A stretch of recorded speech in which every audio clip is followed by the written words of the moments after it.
श्री महाप्रज्ञ गुरवे नमः।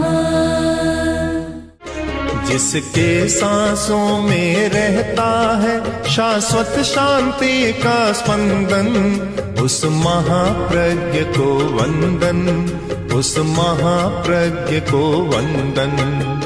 सत्य अहिंसा अनेकांत को अर्पित जिसका तन मन, उस महाप्रज्ञ को वंदन, उस महाप्रज्ञ को वंदन।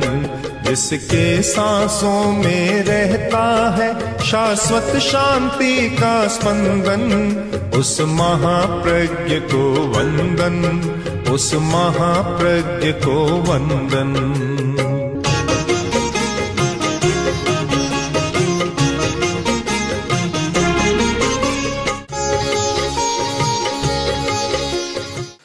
प्रत्येक चिंतनशील व्यक्ति विकास करना चाहता है, जैसा है वैसा ही रहना नहीं चाहता। विकास, गति, प्रगति, उन्नति, ये सारे बहुत प्रिय शब्द हैं। विकास वही व्यक्ति कर सकता है जिसमें ग्रहणशीलता होती है। ग्रहणशीलता, रिसेप्टिविटी, जो हर बात को, अच्छाई को ग्रहण कर सकता है, वह व्यक्ति विकास कर सकता है।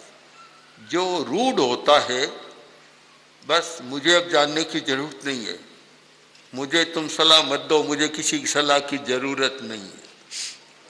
इस प्रकार जिसमें एक चिंतन की रूढ़ता आ जाती है, वह व्यक्ति विकास नहीं कर सकता। विनय का मूल स्वभाव है ग्रहणशीलता। हर अच्छाई को ग्रहण करता है, कहीं अवरोध नहीं आता, अकड़न नहीं है। अविनय के लिए अच्छे शब्द हैं उद्दंडता, उच्छृंखलता। अविनय के लिए अच्छे शब्द है, अच्छे शब्द नहीं है। उद्दंडता है, उच्छृंखलता है, और ग्रहणशीलता के दरवाजे बंद हैं। किसी के बात को सुनना भी नहीं चाहता। ऐसे लोगों को भी देखा है कि बस मैं सब कुछ जानता हूं, मुझे बताने की जरूरत नहीं। मैं सब कुछ जानता हूं, यह किसकी भाषा है? सच्चाई की भाषा नहीं हो सकती, यह अहंकार की भाषा है। अहंकार में ऐसा प्रयोग कर लेता है कि मैं सब जानता हूं, मुझे क्या बताते हो तुम।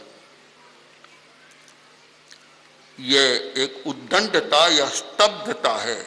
स्तब्ध हो गया, स्थिर हो गया खंबे की भांति, गतिशीलता को समाप्त उसने कर दिया। जो गतिशील होता है वह आगे बढ़ता है, कुछ नया नया देखता है और उसे ग्रहण करता है। विनम्रता को सीमित अर्थ में नहीं माने, इतना ही अर्थ है कि भाई हाथ जोड़ लिया, कुछ मीठी बात बोल दी, सिर झुका दिया। अगर विनम्रता इतनी छोटी है तो कोई उसका बहुत ज्यादा मूल्य नहीं है, वो औपचारिक मूल्य है, सामान्य बात नहीं है। विनम्रता है सारे चिंतन की, मन की, वाणी की, प्रवृत्तियों की, शरीर की प्रवृत्तियों की एक ऋजुता आ जाती है, सरलता आती है, उसमें कहीं भी अवरोध नहीं होता। एक विनम्रता का व्यापक स्वरूप हमारे सामने आता है। स्थानांग सूत्र में विनय के 7 प्रकार बतलाए गए जो विनम्रता का व्यापक दृष्टिकोण प्रस्तुत करते हैं। ज्ञान विनय, दर्शन विनय, चारित्र विनय, मन विनय, वचन विनय, काय विनय और लोकोपचार विनय। ज्ञान का विनय लंबी व्याख्या है कि ज्ञान देने वाले के प्रति विनम्र होना एक अर्थ हो सकता है, किंतु अगर इसकी आत्मा तक हम पहुंचने का प्रयत्न करें, तात्पर्य को जानने का प्रयत्न करें, तो ज्ञान विनय इसका है कि कहीं भी ज्ञान की सीमा को न बांधना। ज्ञान अनंत है, इसलिए ज्ञान का अहंकार न होना भी मैंने सब कुछ जान लिया, और ज्ञान को व्यापक स्वरूप में रखना एक ज्ञान के प्रति हमारा विनम्र व्यवहार है, ज्ञान का विनय है। कभी भी यह अहंकार पैदा न हो कि मैं सब कुछ जानता हूं, यह ज्ञान का विनय है। क्योंकि जब ज्ञान असीम है और हम उसे सीमा में बांधते हैं तो वह ज्ञान का एक अविनय हो जाता है। ज्ञान को भी सीमा में न बांधे, ठेकेदार न बने। सबसे बड़ी समस्या है ठेकेदार बन जाना। आचार्य तुलसी बहुत बार कहते थे कि हमने सबको सुधारने का ठेका नहीं लिया, हम ठेकेदार नहीं हैं। हम तो एक विनम्र प्रयत्न करते हैं कि ये मार्ग अच्छा है, जो चलना चाहे वह इस पर चले। बस इतना ही एक विनम्र प्रयत्न हो सकता है। किंतु अहंकार का प्रयत्न हो कि हम एकदम काया पलट कर देंगे, सारी दुनिया को बदल देंगे, या प्रेक्षा ध्यान से सब बदल जाएंगे, जीवन विज्ञान से सब बदल जाएंगे, इस प्रकार अहंकार की भाषा वह भी ज्ञान का अविनय है। हमारा ज्ञान के प्रति भी हमें बहुत विनम्र रहना चाहिए। दृष्टिकोण, दर्शन विनय, दृष्टिकोण के प्रति भी विनम्र रहे कि बस मेरा दृष्टिकोण सही है, तुम्हारा गलत है। ये दर्शन दृष्टिकोण का भी अविनय होता है। ये तो हम कह सकते हैं भी मेरा ये दृष्टिकोण है, आपका क्या है आप बताइए, अगर अच्छा होगा तो मैं उसे भी स्वीकार करूंगा। तो ये दर्शन के प्रति विनम्रता है हमारी। और एक सीमा बांध ली कि मेरा ही ठीक है, यह आग्रह दर्शन का भी अविनय होता है। अहंकार आग्रह पैदा करता है, व्यक्ति आग्रही बन जाता है।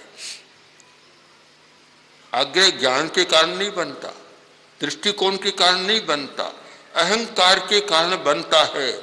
और वह आग्रह होता है कि मैं सोचता हूं वह ठीक है, मैं करता हूं वह ठीक है, मैं जैसे चलता हूं वह ठीक है, मैं खाता हूं वह ठीक है। हर बात में एक आग्रह बन जाता है और वह आग्रह समस्या पैदा करता है, पारस्परिक कटुता भी पैदा करता है। किसी व्यक्ति में यह आग्रह न हो कि मैं करता हूं वही ठीक है, वही ठीक है, नहीं मैं करता हूं मेरी दृष्टि में वह ठीक है, इतना तो ठीक है, पर मैं करता हूं वही ठीक है। जहाँ यह एकांत की भाषा आ जाती है, जहाँ नय का अतिक्रमण होता है, अपेक्षा का अतिक्रमण होता है और आग्रह की भाषा आती है, वहाँ परस्पर में विवाद खड़ा हो जाता है। काय विनय, कायिक विनम्रता, काया की भी अकड़न न हो, यानी कायिक प्रवृत्ति में भी विनम्रता छलके। हमारा कायिक व्यवहार सारा वह विनम्र हो, कहीं भी कोई खिंचाव तनाव न हो और अन्यथा भाव भी न हो। काया के द्वारा, शारीरिक प्रवृत्तियों के द्वारा बहुत कुछ विकृति पैदा की जा सकती है। आज एक नई विधा विज्ञान की विकसित हुई है, बॉडी लैंग्वेज। बॉडी लैंग्वेज एक पद्धति विकसित हुई है, यानी बोलने की जरूरत नहीं, बॉडी लैंग्वेज के अनुसार आप अपने हाव भाव, शरीर की चेष्टाओं से पूरी बात कह सकते, पूरी बात बताई जा सकती है। और इस पर काफी साहित्य भी लिखा गया है बॉडी लैंग्वेज पर। तो ये जब शरीर बोलता है, शरीर की हर बात बोलती है, और जब आदमी आग्रह में होता है, इसलिए मैं सब समझ जाते हैं क्या कहना चाहता है। तो ये हमारी कायिक प्रवृत्तियां भी उद्दंडतापूर्ण न हो, उच्छृंखलता भी उसकी न हो, तो हमारा काया के प्रति भी विनम्र भाव, कायिक विनय होता है। मन विनय एक चारित्र का विनय भी है, हमारे आचरण के प्रति भी हमारा विनम्र भाव हो। हर आदमी जो स्वयं आचरण करता है उसको अच्छा मानता है, यह तो ठीक बात है, अपना विश्वास से अच्छा मानता है, किंतु उसके आधार पर दूसरे व्यक्तियों द्वारा किए जाने वाले आचरण को गलत मानता है और उसके प्रति उद्दंड व्यवहार करता है, वह एक अशोभनीय है और विनम्रता की मर्यादा का अतिक्रमण भी है। प्राय एक मनोवृत्ति होती है कि दूसरे का पसंद नहीं आता, इसीलिए यह सांप्रदायिक झगड़े हो जाते हैं। किसी की दिवाली है, होली है, तो शायद दूसरे को पसंद नहीं आती, किसी का ताजिया है तो किसी दूसरे को पसंद नहीं आता। यह एक आचरण चारित्र का भी एक अभिनय होता है और वहां भी अहंकार बोलता है। यह सब में अहंकार है, ज्ञान में भी अहंकार बोलता है, दृष्टिकोण में भी अहंकार बोलता है और आचरण में भी अहंकार बोलता है। तपस्या करने वालों को बहुत सावधान रहना चाहिए। एक प्राचीन परंपरा थी कि उपवास बेला तेला तक तो बता दिया जाए, आगे जो करते हैं वह प्रकाशित नहीं करनी चाहिए। बड़ी तपस्या को प्रकाशित नहीं करना चाहिए। बहुत पुरानी परंपरा और बहुत लंबे समय तक चलने वाली परंपरा है कि आगे तपस्या का प्रकाशन न हो। तपस्या है आत्मशोधन के लिए और वह भी अहंकार का कारण बन सकता है, यानी आचरण भी अहंकार का कारण बन जाता है कि मैं ऐसा करता हूँ, मैं ऐसा करता हूँ, मैं प्रतिदिन 10 सामायिक करता हूँ, मैं प्रतिदिन ऐसा करता हूँ, यह भी एक अहंकार का हेतु बन जाता है। तो आचरण के प्रति भी हमें विनम्र रहना चाहिए। मन विनय, मन में भी अहंकार नहीं बोलना चाहिए।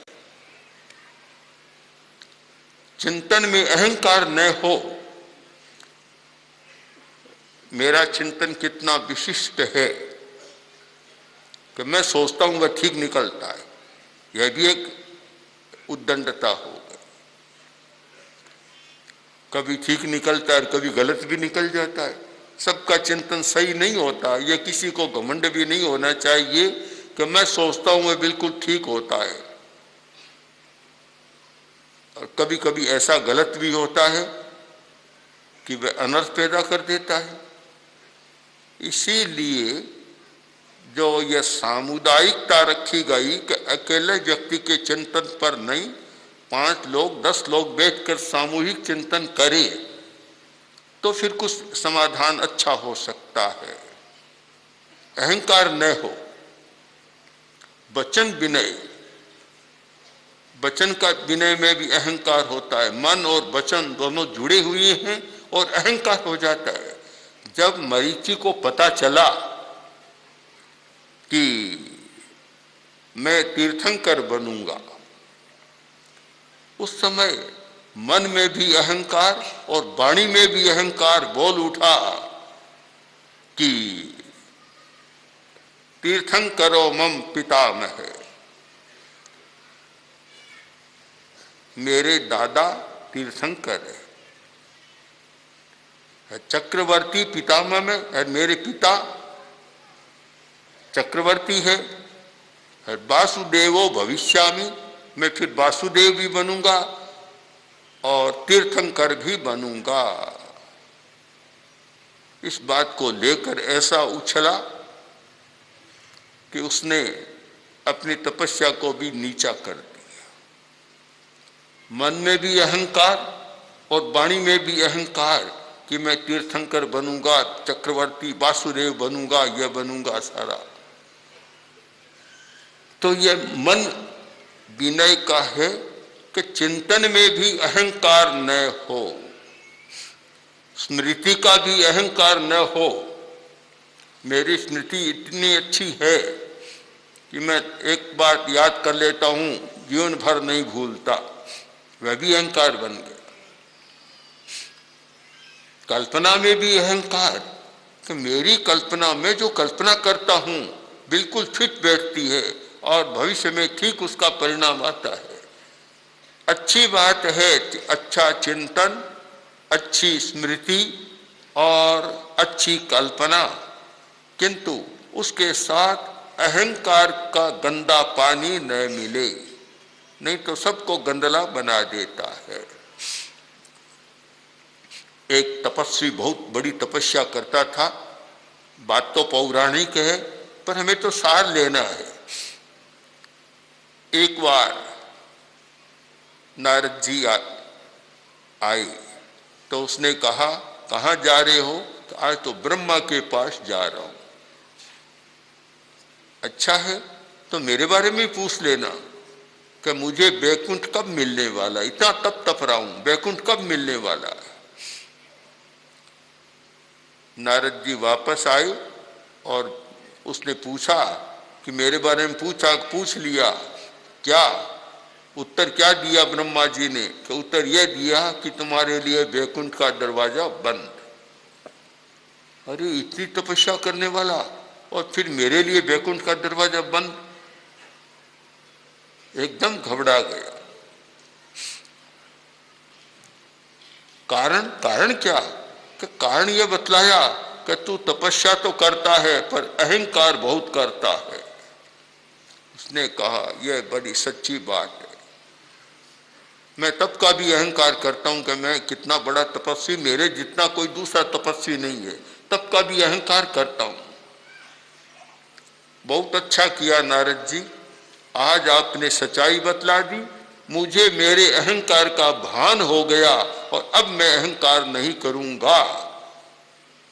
पौराणिक बात है, कहते इतने में विमान आया और उसे उठाकर बैकुंठ ले गया।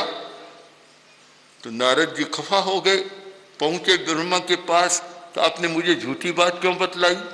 मुझे तो कहा कि उसके लिए बैकुंठ का दरवाजा बंद है, आपने उसके लिए विमान भेज दिया, मुझे झूठा कर दिया।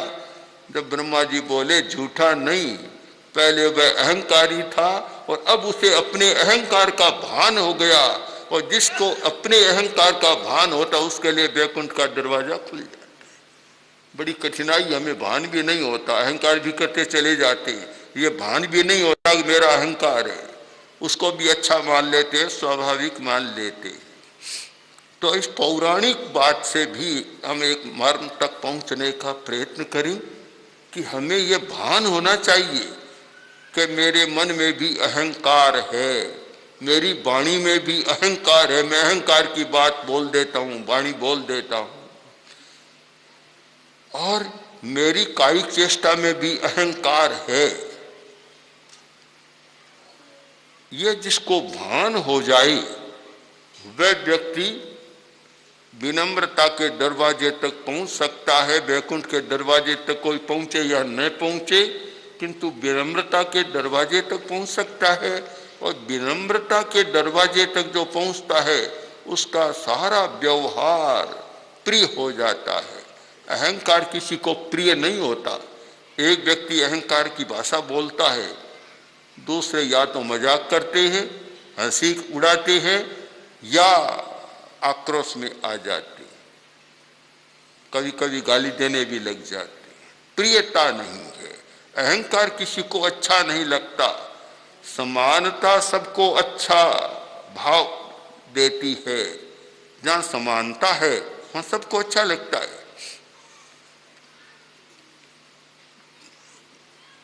प्रसंग आया कि धर्माचार्यों में बैठने की बड़ी समस्या होती है। यह भी हमारे कायिक प्रसंग है एक, कि कौन ऊंचा बैठे कौन नीचे बैठे।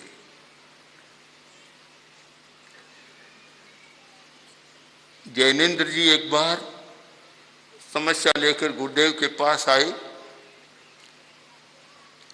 और बोले कि आचार्य जी, टाउन हॉल में कार्यक्रम रख दिया पर एक समस्या आ रही है। गुरुदेव ने पूछा क्या समस्या है? कि समस्या यह है, धर्म गुरुओं की ओर से आ रही है कि किसका पट ऊंचा होगा और किसका नीचा होगा और किसका बराबर होगा। भारी समस्या आ रही है। तब आचार्य वर ने कहा, उलझो मत, समस्या कुछ नहीं है, मैं नीचे बैठ जाऊंगा, अपने आप समस्या हो जाएगी। वास्तव में वही हुआ और समस्या रही नहीं। अभी हम राजस्थान में प्रवेश कर आ रहे थे, चित्तौड़ पहुंचे तो कुछ भाई हमारे पास आए, बोले कि कोई धर्म गुरु आने वाले हैं और वे अपने आसन पर बैठेंगे, आप कुर्सी पर कैसा लगेगा? उन्हें कहा बहुत अच्छा लगेगा। हम तो अपनी सुविधा से कुर्सी पर बैठते हैं अपनी स्थिति के कारण।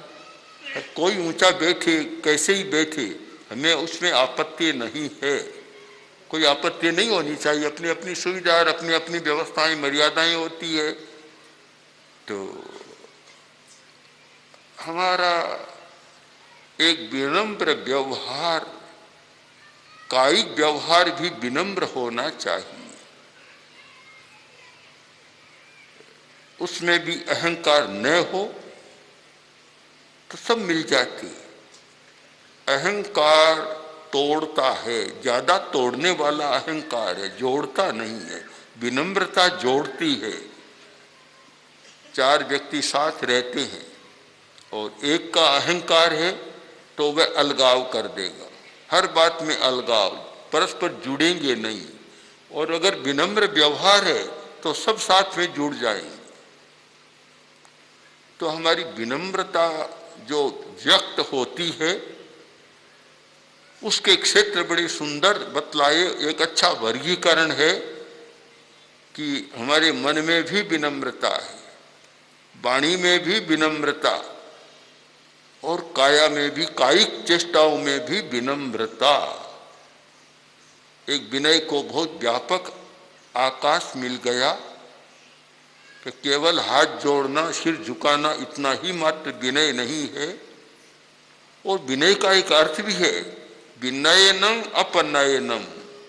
विनय का मतलब दूर करना, अपनयन करना, अपनयन करें। विनयति, नयति संस्कृत धातु है, नयति माने तो प्राप्त करना। विनयति का अर्थ होता है दूर फेंकना, दूर करना, दूर ले जाना। तो इसका मतलब ही हुआ कि अहंकार का विनयन करना। विनय का मतलब है अहंकार का विनयन, अहंकार को दूर करना, अभिमान को दूर करना, वह विनय है।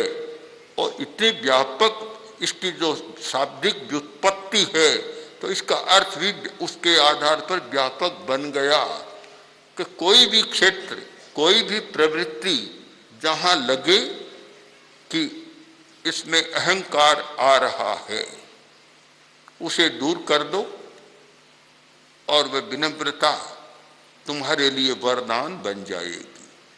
तो हम विनय के बारे में एक व्यापक दृष्टिकोण का निर्माण करें और इसकी जड़ में जाकर चिंतन करें। अहंकार का विलय करना है एक साधक के लिए। अब प्रश्न है कि अहंकार का विलय कैसे हो, कैसे हो? उसके लिए एक स्पष्ट दृष्टि की आवश्यकता है और प्रयोग की आवश्यकता है। उस प्रयोग के लिए संभव है कि हम अग्रिम विचार करें कि किन प्रयोगों के द्वारा अहंकार का विलय किया जा सकता है और एक व्यक्ति में सहज विनम्रता का भाव विकसित होता है। इतना जरूर ध्यान में रखें कि विनम्रता का मतलब हाथ जोड़ना नहीं, किंतु अहंकार को विलीन कर देना है और उसकी साधना पर, प्रयोगों पर हमें विचार करना है, जिनसे हमारी ये भीतर में छिपी हुई बीमारी, अहंकार की बड़ी बीमारी, वह दूर हो सके। उन प्रयोगों पर विशेष ध्यान दें तो संभव है कि समस्या का समाधान भी हो जाए। ओम अर्हम्। ओम श्री महाप्रज्ञ गुरवे नमः। ओम श्री महाप्रज्ञ